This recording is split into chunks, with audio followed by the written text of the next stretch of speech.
Bienvenue à Les Affaires Brassicole, votre balado sur l'entrepreneuriat brassicole du Québec, avec Leonardo Calcagno de Baron Mac. Moi, c'est Vincent Cojat de l'entreprise Allo Simone. Puis on fait l'entreprise Allo Simone fait des tartinades noisettes et chocolat dans un premier temps. Et puis dans un deuxième temps, enfin depuis une année, on fabrique nous-mêmes notre propre chocolat. Bien, excellent. Écoutez, number one, depuis le début qu'on vous suit, côté marketing, côté design, congrats, mais vous êtes vraiment beau. Tout ce que vous faites, c'est vraiment beau.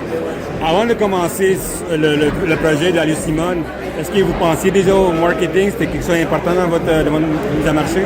Ben, déjà, merci pour les compliments, mais ça, c'est un domaine que moi, je gère le moins, mais c'est plus mon mari, mon compagnon qui s'en occupe de ça. Mais oui, le souci du détail, de mettre le produit en avant, la simplicité de nos étiquettes, en mettant les ingrédients en matière en avant, c'est vraiment quelque chose qu'on voulait faire ressortir. Puis également, quand on a sorti la gamme des chocolats, c'était une évidence qu'on ait le pourcentage qui est en relief, que l'information elle soit claire et que ça soit attrayant. C'est intéressant sur le côté très scandinave, vous voyez, sur le côté simple et populaire. Vous nous parlez d'où vient l'idée d'Allo Simone? Allo Simone. Alors l'idée, ça c'est encore une fois c'est mon mari là, c'est lui le plus gourmand dans l'idée. C'est lui qui a lancé, qui a créé d'abord les premières tartinades. Puis Allo Simone, c'est le nom et le prénom de la grand-mère de Quentin. Donc c'est en quelque sorte un hommage à cette dame, qui est une dame très gourmande. Donc, c'est ça que j'allais demander. Ouais. Ça porte très très bien son nom. Je suis sûr qu'elle serait là, elle aimerait ça. C'est quoi le but de lancer là-dedans? Parce que tu sais, se lancer dans le chocolat, c'est difficile. C'est un marché qui n'est pas facile en plus. En plus, vous allez dans le premium, vous autres. Oui. C'est pas des prix... c'est des bons prix pour le produit que sans ça. Et pourquoi on va se lancer dans le premium, puis se lancer dans... C'était quoi la vision en arrière de la compagnie? OK. Ben, l'idée, déjà, je vais revenir aux tartinades parce que c'est vraiment avec ça qu'on a commencé. L'idée, c'est de venir avec un produit sur le marché québécois, un produit honnête, un produit que quand vous achetez un produit à la noisette, ben, ça goûte la noisette. La noisette, c'est le premier ingrédient. Depuis le début de l'entreprise, on a toujours utilisé d'abord un chocolat qui était fabriqué à Montréal. Okay. Puis donc, comme je disais, ça fait 1 an qu'on s'est lancé dans la fabrication du chocolat. Pour nous, c'est important que chaque partie prenante autour du projet soit respectée, que ce soit le cultivateur de cacao, le cultivateur de noisettes, l'approvisionnement de matières premières, les droits de l'homme là derrière, qui soient toutes respectés. Donc effectivement, ça nous amène directement dans un produit premium. Mais c'est comme les cafés, on sait exactement la valeur que ça a du café, on sait exactement la valeur du cacao et comme je disais, chaque partie prenante, elle est respectée en bout de ligne. Est-ce que votre marché à vous, c'est un marché très mondialais ou c'est un marché plus international, national, en dehors des frontières? Là, je vais dire, pour le moment, c'est encore très Montréal, très Québec. On pousse la porte pour aller à l'extérieur du Québec. Donc, on est quand même déjà bien présent en Ontario. On veut aller plus loin là derrière. Puis, on a quand même déjà 2 boutiques aux US. Okay. Une à New York. Non, j'aimerais ça, par exemple. J'aimerais ça, je vous le dirai à ce moment-là, mais on en a une à Boston et une à Chicago. Et récemment, là, depuis 2 semaines, 2 en Belgique, parce qu'on est quand même originaire de Belgique. Excellent. Pour nous parler un peu de votre flagship, c'est quel le produit qui se vend le plus? Parlez un petit peu le produit flag que vous avez. Au niveau des tartinades, c'est vraiment la Jaguar qui se détermine, qui se démarque un peu des autres. La Jaguar, la particularité, c'est une fève blanche albinos. Ça provient d'Équateur. Moi, je dis c'est une fève qui plaît à tout le monde. Là, c'est un chocolat noir, mais qui n'est pas totalement noir. Ça permet au moins des gens qui veulent s'essayer à du chocolat noir. Je veux dire, c'est un produit facile. Okay. Voilà, parce qu'on n'a aucun produit laitier là-dedans, mais le chocolat noir est tellement doux que finalement, c'est assez incroyable à goûter. Donc, c'est un des produits phares. D'ailleurs, avec lui, on a terminé 2e au concours international du chocolat en 2019-2020 également. Excellent. OK, pour nous parler un petit peu des produits dérivés qui s'en viennent, tu me dis que ça fait pas longtemps que vous avez lancé ça. Pourquoi là, ça va se lancer dans ces produits-là dérivés? Pour nous, c'était important de faire un peu la boucle. Donc de contrôler, oui, on contrôle nos noisettes, on contrôle le sucre, nos recettes, on les contrôle. La partie du chocolat, comme je disais au début, on a eu des partenaires qui fabriquaient le chocolat pour nous. qui était aussi du chocolat bean to bar. Mais nos machines sont aussi efficaces pour faire le chocolat. Okay. Donc dans un premier abord de rentabilité, si on va fabriquer nous-mêmes notre chocolat, puis c'est de contrôler à 100% notre produit en fait. Voilà. Et puis je veux dire, la partie chocolat, c'est la partie où on s'amuse le plus. Et oui, déjà avec tout le côté design, la côté production. Mais déjà même au niveau des recettes, ici vous avez Valentin, mais on a Fernando, notre chocolatier.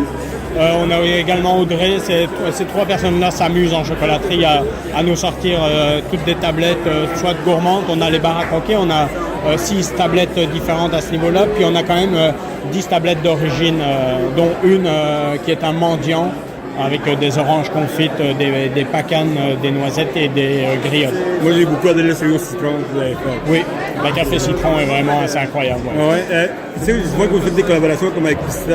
Oui. Est-ce que c'est quelque chose que vous pensez de plus en plus dans la collaboration avec des cafés ou avec d'autres compagnies comme ça?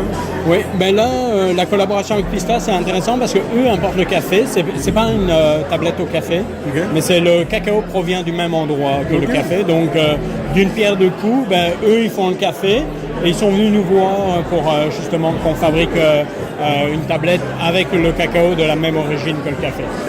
Maintenant, c'est la question plate maintenant. Tu sais, il y a le côté inflationnel, tout le monde a pris, toutes les affaires comme ça, le chocolat. On en parle sur notre site, ça fait 2-3 articles qu'on écrit là-dessus sur l'inflation qui s'en vient. Comment vous autres contrôlez votre inflation?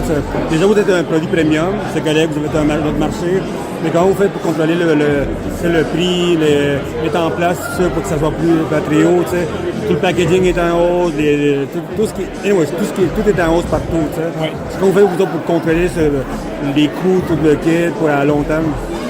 Là, c'est ma mission. Pendant 7 ans, en fait, là, il y a 2 mois, on a augmenté pour la première fois en 7 ans nos produits. C'était comment le monde aimait ça ou non?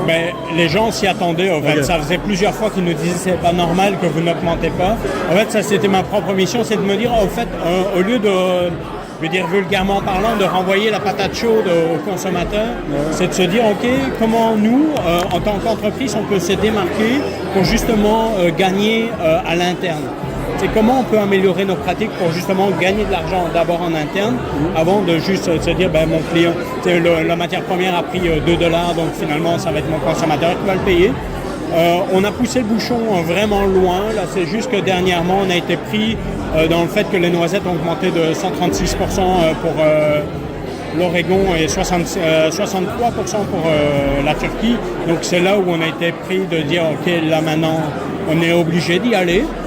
Donc on a augmenté au niveau des tartinades. On n'a pas encore augmenté au niveau du chocolat. Okay. Mais l'idée, c'est vraiment de contrôler, d'aller chercher des partenaires, qu'on se fasse confiance, de dire ok, regarde, on veut vraiment travailler sur le long terme avec toi. Donc on va développer plus un côté d'affaires plutôt que juste j'achète un produit puis by the way on s'en soit plus.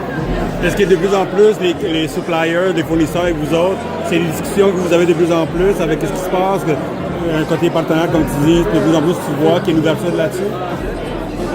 Oui, il y a une ouverture là-dessus. C'est vraiment une discussion à tous les jours. Hein. Parce qu'effectivement, on a souvent tendance à magasiner un prix plutôt qu'un produit, même si c'est souvent on est limité par notre portefeuille, c'est sûr. Là. Mais des fois, je ne sais plus c'est quoi la boucherie, par exemple, mais je vais la prendre en exemple. C'est manger moins de viande, mais manger mieux.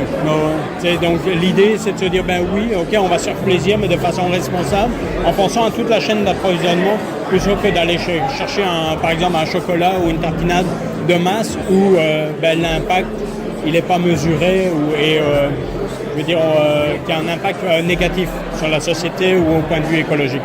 Est-ce qu'il y a une tendance dans votre industrie, vous autres, disons, de premium chocolat, de faire des produits, pas de moins qualité, mais des produits plus petits, des produits moins, pas de moins qualité, disons, d'autres produits différents pour aller chercher un marché que du monde qui cherche des affaires de qualité, mais quand même avec des produits moins chers?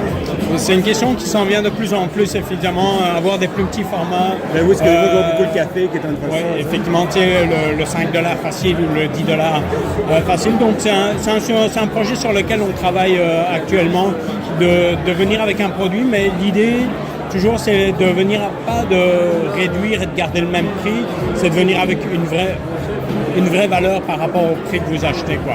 On veut que ça corresponde. Donc, Derek, c'est une discussion qui est très animée, parce que ça touche beaucoup nos valeurs. On veut vraiment que le consommateur, quand il achète un produit, il en ait pour son argent, et également que c'est la même valeur. Et vous voulez survivre la compagnie aussi. Oui, effectivement. Donc, il faut garder cette balance. Et vous, c'est quoi le message que vous voulez donner à du monde qui achète du chocolat premium? C'est du monde qui disent c'est trop cher, pourquoi? Quel sorte de message vous voulez donner aux gens? C'est un produit qu'on peut se faire plaisir, c'est un produit... Quelle sorte de message vous voulez donner aux gens là-dessus? Ben effectivement, nous on parle beaucoup sur le côté plaisir et gourmandise, donc fais-toi plaisir, peut-être moins souvent, de façon plus responsable, fais-toi juste plaisir. C'est pour quand, est-ce que vous avez des produits keto qui s'en viennent, vous autres? Je sais qu'il y a de plus en plus de chocolat keto qui s'en vient, je sais que c'est un marché intéressant avec le monde qui veut le maigrir, comme ça, le monde diabétique, tout ça. Ben, déjà, il faut savoir qu'au niveau des tartinades, on est quand même 28% moins sucré que tout ce qui existe dans le commerce. Okay. L'idée déjà de nos produits, on veut que ça soit gourmand, mais on ne veut pas que ça soit du sucre. Okay. Vous allez toujours voir le produit, l'ingrédient principal, c'est ça que ça va être le produit. Donc, non, personnellement, on n'ira pas vers le keto parce que c'est clairement pas quelque chose qu'on aime. Là. Je comprends qu'il y a des gens qui en ont besoin, mais c'est pas. Nous, on va pas aller s'amuser dans cette partie-là. On va dire, on va consommer différemment, mais on va pas aller dans des sucres transformés ou autres. Je connais pas tous les termes là des sucres keto, mais je veux dire, c'est un domaine qui nous attire moins. Excellent. Voilà. À part, vous avez des bars, vous avez plein d'affaires comme ça. C'est quoi la prochaine étape que vous voyez votre compagnie avec et vous pouvez en parler, bien sûr?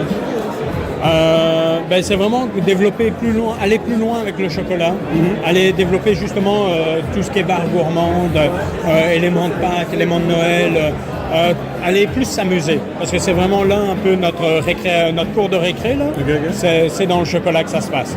Donc oui, il y a d'autres produits qui s'en viennent. Il y a également d'autres tartinades, parce que c'est notre cœur d'entreprise quand même, qui s'en viennent aussi également. Là-dessus, pour rebondir également, dans le but d'offrir un produit à moindre coût, on se diversifie dans nos noix. En fait. Donc là, principalement, c'est les noisettes, donc on est tenu avec une seule noix. Mais là, avec l'inflation des noisettes et du chocolat, c'est qu'on a créé d'autres produits avec d'autres noix. Donc justement pour répartir les problématiques. Est-ce que vous offrez du B2B aussi ou uniquement du B2C? B2C, B2B, B2B, in the middle, everything like that. Ouais. Exemple, si quelqu'un veut vous contacter, à part par le courriel, comment vous faites vous contacter? Quelqu'un veut acheter vos produits, tout ça? Facebook, Instagram, LinkedIn, puis le téléphone. Le Bat Signal, la Simone. Peut-être. On n'est pas encore rendu là, mais peut-être. Excellent, merci beaucoup. Hein? Merci beaucoup.